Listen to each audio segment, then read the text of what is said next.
Hello friends, എല്ലാവർക്കും മഹാലക്ഷ്മി സീരിയലിൻ്റെ ഇന്നത്തെ എപ്പിസോഡിൻ്റെ റിവ്യൂയിലേക്ക് സ്വാഗതം. അങ്ങനെ വാമനെയും മേഘനയും കുറിച്ച് പറയുന്ന ദുർഗയോടായിട്ട് കരുണ പറയുന്നുണ്ട്. അമ്മയെ പോലെ തന്നെയാണ് ഞങ്ങളും, ചെയ്തതിലൊക്കെ കുറ്റബോധമുണ്ട്, ഞങ്ങൾ ഇനി ഒരിക്കലും പഴയത് ആവില്ല എന്ന് പറയുമ്പോൾ, എന്തായാലും പോയി ഡ്രസ്സ് മാറിയിട്ട് വാ, അമ്മയാകാൻ പോവുമല്ലേ, ഞാൻ പൂജാമുറിയിൽ വിളക്ക് കൊളുത്തിയതിന് ശേഷം നിനക്ക് എന്തെങ്കിലും ഉണ്ടാക്കി തരാമെന്ന് പറയുന്നു. പിന്നീട് രാത്രിയായിട്ടും കുഞ്ഞുണരാത്തത് മഹിയെയും ലേഖയെയും വല്ലാതെ തന്നെ ആശങ്കയിലാക്കുന്നുണ്ട്. അപ്പോൾ വൈകുന്നേരം ഉറങ്ങിയതിന് ശേഷം പിന്നെ മോള് ഉണർന്നിട്ടില്ലല്ലോ എന്നെല്ലാം മേഘ ചോദിക്കുമ്പോൾ, അത് തന്നെയാണ് എന്നെയും ഭയപ്പെടുത്തുന്നത്, പാല് മാറിക്കൊടുത്തത് കുഴപ്പമായോ എന്ന് ചോദിക്കുന്നുണ്ട് കേട്ടോ മഹി. ഇതേ സമയം കണ്ണൻ വിളിക്കുന്നുണ്ട്. എന്തായി, മോളിപ്പോഴും ഉറക്കത്തിൽ തന്നെയാണോ എന്ന് ചോദിക്കുമ്പോൾ അതേ എന്ന് മഹി പറയുന്നതും, ഇതുവരെ പിന്നെ ഉണർന്നില്ലേ എന്ന് കണ്ണൻ വീണ്ടും ചോദിക്കുമ്പോൾ, ഇല്ല, ഞങ്ങൾ ഇടയ്ക്ക് ഉണർത്താനൊക്കെ നോക്കിയിരുന്നു എന്ന് പറയുന്നുണ്ട്. അപ്പോൾ കണ്ണ് തുറന്നിട്ട് വീണ്ടും ഉറങ്ങിയെന്ന് മഹി പറയുമ്പോൾ, എന്തായാലും കുറച്ച് നേരം കൂടി നോക്കാം, മോൾക്ക് എന്തെങ്കിലും വയ്യായിക വരികയാണെങ്കിൽ ഞാൻ ഉടനെ അവിടെ എത്താമെന്നും കണ്ണൻ പറയുന്നുണ്ട്. ശേഷം തുടർന്ന് കുഞ്ഞുങ്ങൾ ഇത്ര സമയം ഉറങ്ങണം എന്ന് ഡോക്ടർ പറഞ്ഞിട്ടുണ്ട്, പക്ഷേ അതിൽ കൂടുതൽ സമയം ഉറങ്ങുകയാണെങ്കിൽ തട്ടി ഉണർത്തണമെന്ന് പറയുന്നുണ്ട് കേട്ടോ മഹീം. കുഞ്ഞിനെ നോക്കാനായിട്ട് ഇപ്പോൾ ഒരാളിൻ്റെ ആവശ്യമൊന്നും ഇല്ലായിരുന്നു. അവർക്ക് ഫോർമുല മിൽക്ക് കൊടുത്തൊന്നും പരിചയമില്ല, അവരുടെ ഇഷ്ടത്തിനാണ് ഓരോന്ന് ചെയ്തത് എന്നെല്ലാം ജാനമ്മയെ കുറ്റപ്പെടുത്തിക്കൊണ്ട് ലേഖ പറയുമ്പോൾ, അതൊക്കെ ലേഖയ്ക്ക് വെറുതെ തോന്നുന്നതാണ്, കുറേ കുഞ്ഞുങ്ങളും നോക്കിയത് കൊണ്ട് അവർക്ക് സ്നേഹം കൂടുകയുള്ളൂ എന്ന് മഹി പറയുമ്പോൾ, എങ്കിലും ഞാൻ ഇനിയൊന്നും പറയുന്നില്ല, ഏതായാലും ഒരു ഭയം പോലെ എന്ന് ലേഖ പറയുന്നുണ്ട്. ഇന്നലെ രാത്രി ഉറങ്ങുന്നില്ല എന്ന് പറഞ്ഞായിരുന്നു പരാതി, ഇന്ന് ആ കടം തീർക്കാനാണ് ഉറങ്ങുന്നത് എന്ന് മഹിയും പറയുന്നുണ്ട് കേട്ടോ. പിന്നീട് കാണിക്കുന്നത് നമ്മുടെ സിദ്ധിയായിട്ടുള്ള അമ്മയാണെങ്കിൽ ധ്യാനത്തിലിരിക്കുകയാണ്. ഇതേ സമയം മാർക്കോ വരുന്നുണ്ട്. മാർക്കോയെ കാണുന്നതും, നീ കൃത്യസമയത്ത് തന്നെ വന്നു എന്ന് അമ്മ പറയുമ്പോൾ, അമ്മ വിളിക്കുന്നത് പോലെ എനിക്ക് തോന്നി, അതുകൊണ്ടാണ് ഞാൻ ഓടിയെത്തിയത് എന്ന് മാർക്കോ പറയുമ്പോൾ, എന്തോ സംഭവിക്കാൻ പോകുന്നു എന്നൊരു തോന്നൽ, ആർക്കോ ആപത്ത് വരാൻ പോകുന്നത് പോലെ എന്നെല്ലാം അമ്മ പറയുമ്പോൾ, അമ്മയ്ക്ക് അങ്ങനെ തോന്നിയിട്ടുണ്ടെങ്കിൽ എന്തെങ്കിലും സംഭവിക്കും എന്നുള്ള കാര്യം ഉറപ്പാണ്. അന്നത്തെ രാത്രി അമ്മയ്ക്ക് ഓർമ്മയുണ്ടല്ലോ, അമ്മയാണ് എന്നെ ഇവിടെ പിടിച്ചിരുത്തിയത്, അത് കഴിഞ്ഞ് ഞാൻ പോകുന്ന സമയത്താണ് ഉണ്ണി കണ്ണൻ സാറെ കൊല്ലാൻ നോക്കിയത് ഞാൻ കണ്ടത് എന്നെല്ലാം മാർക്കോ പറയുമ്പോൾ, അമ്പലത്തിലെ നട അടച്ചു, ഏതായാലും നമുക്കൊരു പൂജ ചെയ്യണം, ശക്തമായിട്ടുള്ള ഒരു പൂജ എന്ന് അമ്മയും പറയുന്നുണ്ട്. ഞാൻ വരുന്ന വഴിക്ക് നിമിത്രം അത്ര നല്ലതായിരുന്നില്ല, അപ്പോൾ തന്നെ എന്തോ കുഴപ്പമുണ്ടെന്ന് തോന്നിയെന്ന് പറയുമ്പോൾ, നീ നാഗത്തെ എങ്ങാനും കണ്ടോ എന്ന് തിരിച്ചമ്മ ചോദിക്കുമ്പോൾ, കണ്ടു, 10 വിടർത്തി നിൽക്കുന്ന ഒരു മൂർഖൻ എന്ന് മാർക്കോ പറയുന്നത് കേട്ട് പതിവില്ലാത്ത വിധം നമ്മുടെ അമ്മയുടെ മുഖത്താണെങ്കിൽ ഒരു ഭീതി ഉണ്ടാവുന്നുണ്ട്. അപ്പോൾ മാർക്കോ ചോദിക്കുന്നുണ്ട്, അമ്മ എന്താ എങ്ങനെ നോക്കുന്നതെന്ന് ചോദിക്കുമ്പോൾ, ആർക്കോ വിഷം തീണ്ടിയിട്ടുണ്ട്, അത് സംഭവിച്ചിരിക്കുന്നത് നമ്മൾ സ്നേഹിക്കുന്ന ആർക്കോ ആണ്, അതുകൊണ്ട് ആ വിഷം വലിച്ചെടുക്കണമെന്ന് പറയുമ്പോൾ, അമ്മ പറയുന്നത് വരെ ഞാൻ ഇവിടെ തന്നെ ഉണ്ടാകും, അമ്മ പറഞ്ഞിട്ടേ ഞാൻ പോകൂ എന്ന് പറഞ്ഞുകൊണ്ട് പറയുന്നുണ്ട് കേട്ടോ മാർക്കോ. എന്തായാലും അമ്മയാണെങ്കിൽ വീണ്ടും കണ്ണുകളടച്ച് പ്രാർത്ഥനയിൽ മുഴുകുകയാണ്. പിന്നീട് കാണിക്കുന്നത് കണ്ണൻ ധൃതി പിടിച്ച് മുകളിൽ നിന്നും ഇറങ്ങി വരുന്നത് കാണുന്ന ദുർഗയാണെങ്കിൽ, എന്താ മോനെ എന്ന് ചോദിക്കുമ്പോൾ, മോൾക്ക് വയ്യ എന്ന് പറഞ്ഞുകൊണ്ട് ലേഖ വിളിച്ചു. മോളുടെ വായിൽ നിന്നും നുരയും പൊതയും വരുന്നുണ്ടെന്നെല്ലാം കണ്ണനെ അറിയിക്കുമ്പോൾ, അയ്യോ എന്ന് പറയുന്നുണ്ട് കേട്ടോ ദുർഗ. എത്രയും പെട്ടെന്ന് എനിക്ക് അവിടെ എത്തണമെന്ന് പറയുമ്പോൾ, എന്താ മോൾക്ക് പറ്റിയതെന്ന് ദുർഗ ചോദിക്കുമ്പോൾ, ഒന്നും അറിയില്ല, മഹിക്ക് പാലില്ലാത്തത് കൊണ്ട് ഇന്ന് മോൾക്ക് ഫോർമുല മിൽക്കാണ് കൊടുത്തത്, അതിൻ്റെ ആണോ എന്ന് അറിയില്ല എന്ന് പറയുന്നുണ്ട് കേട്ടോ കണ്ണൻ. ഏതായാലും ഞാനൊന്ന് പോയിട്ട് വരാമെന്ന് പറഞ്ഞുകൊണ്ട് കണ്ണൻ ടെൻഷനോടെ പോകുന്നു. അങ്ങനെ കണ്ണൻ പോകുന്നതെല്ലാം കരുണ സന്തോഷത്തോടു കൂടി വന്ന് നോക്കുന്നുണ്ട്. അപ്പോൾ ഇത് കാണുന്ന ദുർഗ, എന്താണ് ഇന്നിൻ്റെ മുഖത്തൊരു സന്തോഷം എന്ന് ചോദിക്കുമ്പോൾ, എനിക്ക് സന്തോഷമൊന്നും ഇല്ലാമേ, കണ്ണേട്ടൻ എങ്ങോട്ടാണ് പോയത് എന്ന് ചോദിക്കുമ്പോൾ, നിൻ്റെ അച്ഛനെയും മുത്തശ്ശിയെയും കൊല്ലാൻ എന്ന് തിരിച്ച് നല്ല മറുപടി തന്നെ ദുർഗ കൊടുക്കുന്നുണ്ട്. തുടർന്ന് കണ്ണൻ എന്തിനാ പോയതെന്ന് അറിഞ്ഞിട്ട് വേണം അതിൻ്റെ പേരിൽ നിനക്ക് സന്തോഷിക്കാൻ എന്ന് ദുർഗ പറയുമ്പോൾ, അമ്മ എന്താ ഇങ്ങനെയൊക്കെ പറയുന്നത്, അമ്മയെ പോലെ എനിക്കിപ്പോൾ നല്ല മാറ്റം ഉണ്ടെന്ന് പറയുമ്പോൾ, പിന്നെ മാറ്റമുണ്ട്, നീ മാറില്ല, തുടർന്ന് എൻ്റെ കുഞ്ഞിനൊന്നും സംഭവിക്കില്ലേ എന്ന് പറഞ്ഞുകൊണ്ട് ദുർഗ പ്രാർത്ഥിക്കുന്നുണ്ട്. ഇത് കേൾക്കുന്ന കരുണ, എൻ്റെ വയറ്റിൽ ഒരു കുഞ്ഞുണ്ട്, പക്ഷെ അവർക്ക് അതിനെക്കുറിച്ച് ഒരു ചിന്തയും ഇല്ല എന്നെല്ലാം ദേഷ്യത്തോടെ മനസ്സിൽ പറയുന്നു. ശേഷം ആ കുഞ്ഞിനെ ശരിക്കൊന്ന് കാണാൻ കൂടി പറ്റിയിട്ടില്ല, ഇനി അതിനെ ഹോസ്പിറ്റലിൽ അഡ്മിറ്റ് ചെയ്യുകയാണെങ്കിൽ ഒന്ന് പോയി കാണണം, ആരെതിർത്താലും ശരിയെന്ന് ദുർഗ തീരുമാനിച്ചുറപ്പിക്കുന്നു. ഇതേ സമയം കരുണ പറയുന്നുണ്ട്, എനിക്കും എന്തോ ഒരു ചെറിയ വയറുവേദന പോലെ എന്ന് പറയുമ്പോൾ, ഈ സമയത്ത് സാധാരണ അങ്ങനെയൊക്കെ ഉണ്ടാവുന്നതാണ്, ഡോക്ടർ അതിനുള്ള മരുന്നൊക്കെ തന്നിട്ടില്ലേ, ഇനി വയറുവേദന കലശലായിട്ടുണ്ടെങ്കിൽ ഡോക്ടറെ കാണാം എന്ന് തന്നെ ദുർഗ പറയുന്നുണ്ട് കേട്ടോ കരുണയോട്. തുടർന്ന്, എൻ്റെ കുഞ്ഞിന് എന്തെങ്കിലും സംഭവിച്ചാൽ നിനക്ക് എന്തെങ്കിലും പങ്കുണ്ടോ എന്ന് ദുർഗ ചോദിക്കുമ്പോൾ, എനിക്കൊരു പങ്കുമില്ല അമ്മയെന്ന് കരുണ പറയുന്നത്. നിന്നെയൊന്നും ഒരിക്കലും വിശ്വസിക്കാൻ പറ്റില്ല.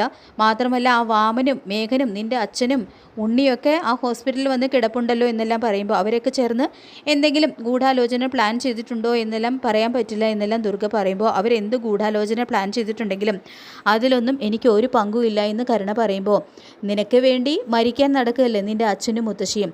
കണ്ണനും ലക്ഷ്മിയും കരയുന്നത് കാണണം, അതല്ലേ നിൻ്റെയൊക്കെ ആഗ്രഹം എന്ന് പറയുമ്പോൾ എൻ്റെ മനസ്സ് എനിക്കല്ലേ അറിയൂ എന്ന് പറഞ്ഞുകൊണ്ട് കരുണ വിഷമം നടിച്ച് അവിടെ നിന്ന് പോകുന്നു. പിന്നീട് വീണ്ടും കുഞ്ഞിനൊന്നും വരുത്തരുതേ എന്ന് പറഞ്ഞുകൊണ്ട് മനസ്സൊരുക്കി പ്രാർത്ഥിക്കുകയാണ് കേട്ടോ ദുർഗ. പിന്നീട് കാണിക്കുന്നത് ഉണ്ണിയുടെ മുറിയിലേക്ക് പൊട്ടിച്ചിരിച്ചുകൊണ്ട് വരികയാണ് പ്രതാപൻ. അപ്പോൾ ഇത് കാണുന്ന ഉണ്ണി, എന്തിനാ നിങ്ങളിങ്ങനെ ചിരിക്കുന്നത്, പഴയ ബാധ വീണ്ടും കയറിയോ എന്നെല്ലാം ചോദിക്കുമ്പോൾ വാലിന് തീ പിടിച്ചതുപോലെ ഒരുത്തൻ എൻ്റെ വീട്ടിൽ നിന്നും പോയിട്ടുണ്ട് കണ്ണൻ. കുഞ്ഞിന് വയ്യെന്ന് ഫോൺ വന്നു.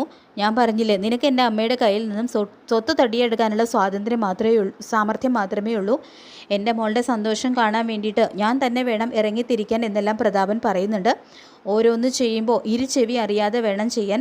ഇപ്പോൾ കണ്ടില്ലേ ഞാൻ ആ കുഞ്ഞിനെ നോക്കാൻ വന്ന ജാനമ്മയെ കൊണ്ടാണ് കാര്യം സാധിച്ചത് എന്നെല്ലാം പ്രതാപൻ വീമ്പിളക്കുമ്പോൾ ആശുപത്രിയിലേക്ക് കൊണ്ടുപോയി എന്ന് ഫോൺ വന്നിട്ടല്ലേ ഉള്ളൂ, അല്ലാതെ ഒന്നും സംഭവിച്ചു എന്നൊന്നും വിളിച്ചു പറഞ്ഞില്ലല്ലോ. സംഭവിക്കട്ടെ എന്ന് സന്തോഷിക്കാമെന്ന് ഉണ്ണിയും പറയുന്നുണ്ട്. ഇത്തവണ എന്തായാലും വിചാരിച്ച കാര്യം നടക്കും. പൊടി തന്ന ആ വൈദ്യൻ പറഞ്ഞിട്ടുണ്ട് രാത്രി തന്നെ കുഞ്ഞിനെ ഏനക്കേട് തുടങ്ങുമെന്ന്. ഇനി ആ കുഞ്ഞിനെ ജീവനോടെ കാണാനായിട്ട് ലക്ഷ്മിക്കും കണ്ണനും പറ്റില്ല. പിന്നെ കാണാം വെള്ള പുതപ്പിച്ച് കിടത്തിയിരിക്കുന്ന ആ കുഞ്ഞിൻ്റെ ശരീരം എന്ന് പറഞ്ഞുകൊണ്ട് പ്രതാപൻ വീണ്ടും സന്തോഷത്തോടെ ചിരിക്കുകയാണ്.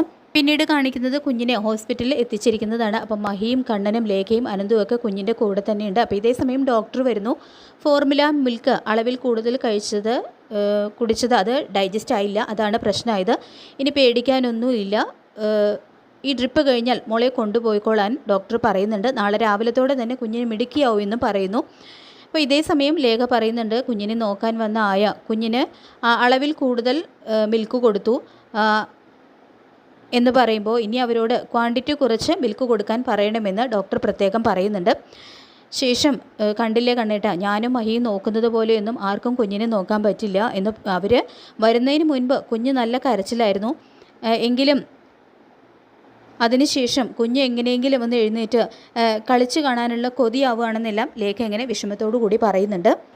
പിന്നീട് മാർക്കോയോടായിട്ട് അമ്മ പറയുന്നുണ്ട്, നീ വരുന്ന വഴിക്ക് ഒരു പാമ്പിനെ കണ്ടു എന്ന് പറഞ്ഞില്ലെന്ന് ചോദിക്കുമ്പോൾ അതെ, ഉഗ്രവിഷമുള്ള ഒന്നിനെയാണ് കണ്ടതെന്ന് പറയുമ്പോൾ രാജവെമ്പാലയുടെ വിഷം തീണ്ടിയാൽ പോലും കണ്ണൻ്റെയും മഹാലക്ഷ്മിയുടെയും മോൾക്ക് ഒന്നും സംഭവിക്കില്ല എന്ന് അമ്മ പറയുന്നതും അപ്പോൾ ആ കുഞ്ഞിനാണോ ആപത്തുണ്ടായത് എന്ന് മാർക്കോ ചോദിക്കുന്നതും അതിനാണ് സാധ്യത എന്ന് പറയുന്നുണ്ട് അമ്മ.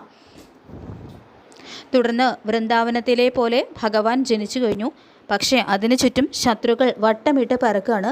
പലരും ആ കുഞ്ഞിൻ്റെ അടുത്തേക്ക് വരും, പക്ഷേ അതിനെയെല്ലാം തടഞ്ഞു നിർത്താനുള്ള ദൈവിക വലയം ആ കുഞ്ഞിന് ചുറ്റുമുണ്ട് എന്ന് അമ്മ പറയുമ്പോൾ ആരാണ് ഇതിന് പിന്നിൽ, അതാരാണെന്ന് അമ്മ എന്ന് പറഞ്ഞാൽ മതി, അവരുടെ ഇടിച്ചവരെ ശരിയാക്കാം എന്നെല്ലാം മാർക്കോ പറയുമ്പോൾ നീയായിട്ട് ഒന്നും ചെയ്യാൻ പോകണ്ട, തെറ്റ് ചെയ്തവർ എന്തായാലും ശിക്ഷിക്കപ്പെടും എന്ന് പറയുന്നുണ്ട് കേട്ടോ അമ്മ.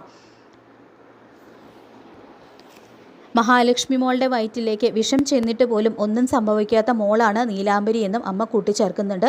തുടർന്ന് കരുണയെക്കുറിച്ചും മഹാലക്ഷ്മിയെക്കുറിച്ചുമൊക്കെ ചില കാര്യങ്ങൾ അമ്മ പറയുന്നുണ്ട്. മോഹിനിയേക്കാൾ ഭക്തിയുള്ള കൂട്ടത്തിലാണ് മഹാലക്ഷ്മി. അപ്പോൾ അങ്ങനെയുള്ള മോൾക്ക് ജനിക്കുന്ന കുഞ്ഞ് സാധാരണ കുഞ്ഞായിരിക്കുമോ മാർക്കോ എന്നും അമ്മ ചോദിക്കുന്നു. തുടർന്ന് ഏതായാലും കുഞ്ഞിന് എന്തെങ്കിലും സംഭവിച്ചു എന്ന് വിളിച്ച് ചോദിക്കാം എന്നെല്ലാം മാർക്കോ പറയുമ്പോൾ ഇപ്പോൾ നീ വിളിച്ച് ചോദിക്കാനൊന്നും നിൽക്കണ്ട, നാളെ നീ വിളിച്ച് ചോദിക്കുമ്പോൾ എല്ലാം നിനക്ക് അറിയാൻ പറ്റുമെന്നും അമ്മ ഒരു പ്രവചനം പോലെ മാർക്കോയോട് പറയുന്നുണ്ട് കേട്ടോ. ലേഖയാണെങ്കിൽ വീണ്ടും ജാനമ്മയെ തന്നെ കുറ്റപ്പെടുത്തിക്കൊണ്ടിരിക്കുകയാണ്. അപ്പോൾ ഇത് കേൾക്കുന്ന മഹി വെറുതെ അവരെ കുറ്റം പറയണ്ട എന്ന് പറയുന്നുണ്ട്. ഏതായാലും 1 മാസം വരെ കുഞ്ഞിനെ നോക്കാൻ അവർ വേണം, അതുവരെ അവരെ പറഞ്ഞു വിടാൻ പറ്റില്ല എന്ന് തന്നെ പറയുന്നുണ്ട് കേട്ടോ കണ്ണൻ. കുഞ്ഞ് കണ്ണേട്ടൻ്റെയും മഹിയുടെയും അല്ലേ, പിന്നെ ഞാൻ എന്ത് പറയാനാ എന്നെല്ലാം ലേഖ വിഷമത്തോടു കൂടി പറയുന്നുണ്ട്. ഏതായാലും അന്നത്തെ രാത്രി കണ്ണൻ മഹിയോടും കുഞ്ഞിനോടൊപ്പം അവിടെ തന്നെ നിൽക്കാൻ തീരുമാനിക്കുന്നുണ്ട് കേട്ടോ. ശേഷം കുഞ്ഞ് ജനിച്ചതിന് ശേഷം എൻ്റെയും മഹിയുടെയും നടുക്കാണ് കുഞ്ഞ് കിടന്നിരുന്നതെന്നെല്ലാം വിഷമത്തോടു കൂടി ലേഖ പറയുമ്പോൾ അപ്പോൾ കണ്ണൻ വന്നത് നിനക്ക് ഇഷ്ടപ്പെട്ടില്ലേ എന്ന് ചോദിക്കുന്നുണ്ട് അനന്തു. അതല്ല അനന്തുവേട്ടാ, ഇന്ന് കുഞ്ഞില്ലാതെ വല്ലാത്ത ഒരു വിഷമം തോന്നുന്നു എന്ന് പറയുമ്പോൾ നിൻ്റെ സ്വഭാവം എന്നെ വല്ലാതെ പേടിപ്പിക്കുന്നുണ്ട് ലേഖേ. നീയാണോ അതോ മഹിയാണോ മോളെ പ്രസവിച്ചത് എന്ന് അനന്ത് തിരിച്ച് ചോദിക്കുന്നുണ്ട്. കണ്ണനും മഹിയും ആയതുകൊണ്ടാണ് നിൻ്റെ ഈ ഒരു വാശിയൊക്കെ അവരിങ്ങനെ അനുവദിച്ചു തരുന്നത്. അത് നമ്മൾ ഒരിക്കലും മുതലെടുക്കാൻ പാടില്ല എന്നും അനന്ത് പറഞ്ഞു കൊടുക്കുന്നുണ്ട് കേട്ടോ ലേഖയോട്. അതുകൊണ്ടാണ് ഞാൻ പറഞ്ഞത് നമുക്കൊരു കുഞ്ഞിനെ അഡോപ്റ്റ് ചെയ്യാമെന്നെല്ലാം പറയുമ്പോൾ ഇനി എനിക്കതിനെക്കുറിച്ച് ചിന്തിക്കാൻ പോലും കഴിയില്ല എന്നാണ് ലേഖ പറയുന്നത്. ഏതായാലും ഓണത്തിന് അവർ കുഞ്ഞിനെ കൊണ്ടുപോയിക്കോട്ടെ, പക്ഷേ എത്രയും പെട്ടെന്ന് നമുക്ക് ഒരുമിച്ച് ഒരു കോമ്പൗണ്ടിൽ ഒരുമിച്ച് കഴിയണം എന്ന് നമ്മൾ തന്നെ അതിന് മുൻകൈ എടുക്കണമെന്നും ലേഖ അനന്തുവിനോട് പറയുന്നത് കാണിച്ചാണ് ഈ ഒരു എപ്പിസോഡ് അവസാനിക്കുന്നത്. എന്തായാലും കുഞ്ഞിനോട് ഈ ഒരു കൊടും ക്രൂരത കാണിക്കാൻ ശ്രമിച്ച പ്രതാപനും കരുണയ്ക്കും എല്ലാവർക്കും ശത്രുക്കൾക്കൊന്നടങ്കം നല്ല തിരിച്ചടികൾ തന്നെയാണ് കിട്ടാനായിട്ട് പോകുന്നത്. അപ്പം നമുക്ക് കാത്തിരിക്കാൻ വരാൻ പോകുന്ന എപ്പിസോഡുകൾക്കായിട്ട്. ഈ റിവ്യൂ ഇഷ്ടപ്പെട്ടെങ്കിൽ ലൈക്ക് ചെയ്യുക, ചാനൽ കൂടി ഒന്ന് സബ്സ്ക്രൈബ് ചെയ്ത് സപ്പോർട്ട് ചെയ്യുക. താങ്ക്